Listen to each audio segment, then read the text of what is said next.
Hi everyone, thanks for joining me today. Today I'm going to give you a video that shows one full week of the Introduction to Logic course from Masterbooks. This is following the schedule that they have laid out inside the teacher's guide. My daughter is going to walk you through it as she's the one that does it, show you everything that you have to do for one whole week so you can get a better idea of what that looks like for your student following the schedule.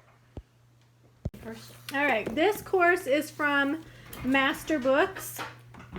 It is the Introduction to Logic. It's written by Jason Lyle. It comes with, when you order the physical product, it comes with a teacher's guide. I usually order the PDF, but this time I just ordered the book. And inside the book it has the schedule and all of the worksheets and the answers in the back. This is the textbook that the kids read. Even adults could do this. And you read through, and I may actually read through this book once she's done with it. So it's got some fun illustrations and some photos that make it easier to understand. So that's what the text looks like, and she's going to walk us through a week's worth of lessons. Okay, so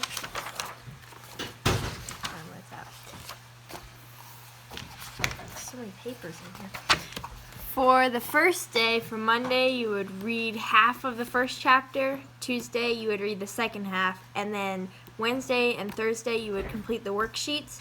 And then I didn't do a lot of this because after I was done reading the chapter, I would just write down the key words for the chapter into my book and write the meaning, so I didn't have to do it at the end of the week, so I just kind of put an X on those. But then you can create memorization cards. These work really well, so when you have quizzes or you're working on your worksheets and you forget the definition of something, you don't have to flip through your entire book trying to find it. It's just right there. So.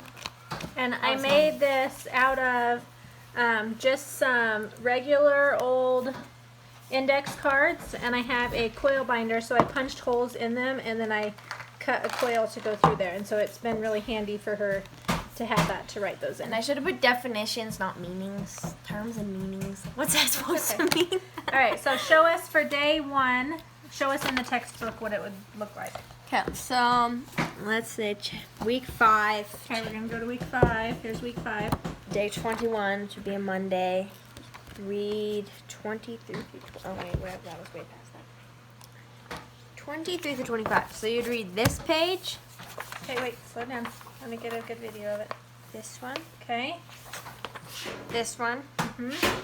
And this. This is the words that I was talking about for each lesson. There's the key, like fallacies or whatever. That's what I write down in here, so that way I don't have to do it later. Okay. And then, kind of confusing. So that's the first day. So that's the first day. And some of these are way shorter than others. So actually in week 5, you're doing 2 chapters instead of like week 1, you just did 1 chapter. Okay. So that would be week 5. Then the next day, on Tuesday, you would do the worksheet for week 5. Or for chapter 5, sorry. Okay. Be page 25 to 26. Should be this one and that one. Okay. And then you do chapter 6. Like speech. Okay, chapter 6. And then you do worksheet 6. Go ahead, the show next me day. chapter 6. I think it's probably pretty short. Page 27 to 32. 27. This one. Okay, so this one. So what? Go ahead. No, what page?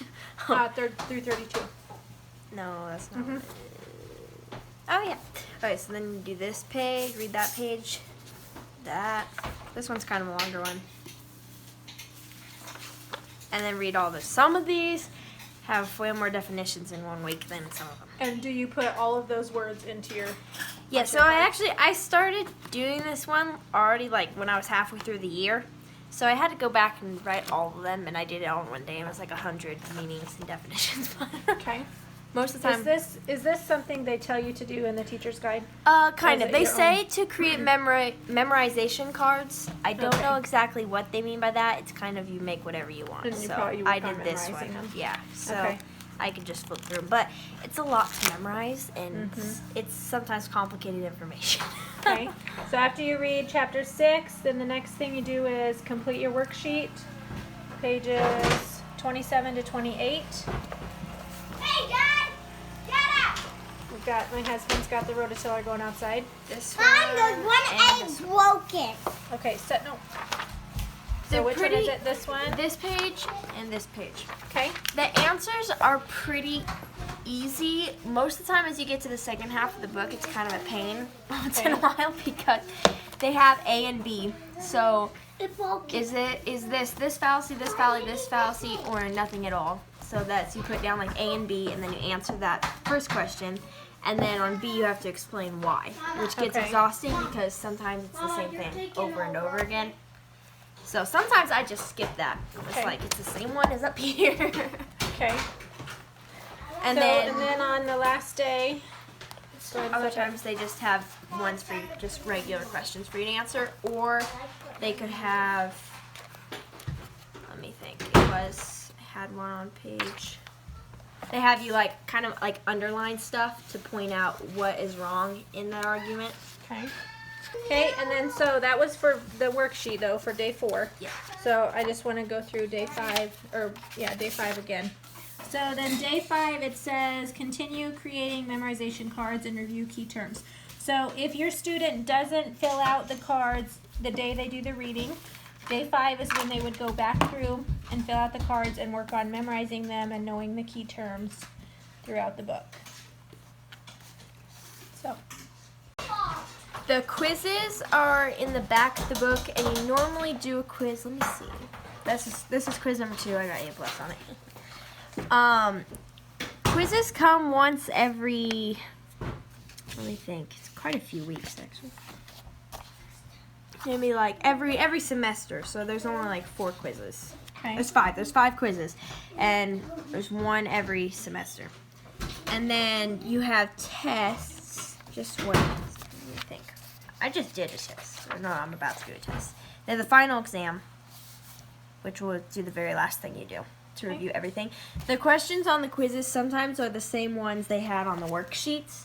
So they kind of test to see what you remember from your worksheets because they'll have the same questions every once in a while. All right, so there is a look at 1 week using the logic course from Masterbooks.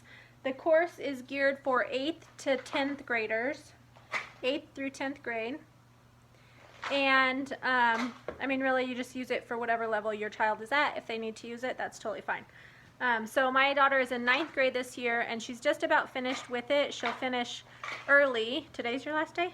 Today or tomorrow? Today or tomorrow. She's been working on doing a week at a time because it's easier for her to remember what she's reading if she reads it. Can we go get the ladybug outside? Yeah. If she reads more than one lesson at a time, it makes it easier for her to remember what she's reading, because otherwise she'll get to the next chapter and she'll have forgotten what she read last time. So she reads more at a time.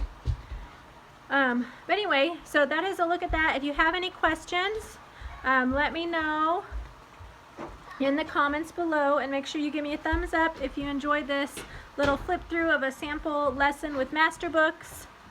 And I'll see you guys next time. Bye.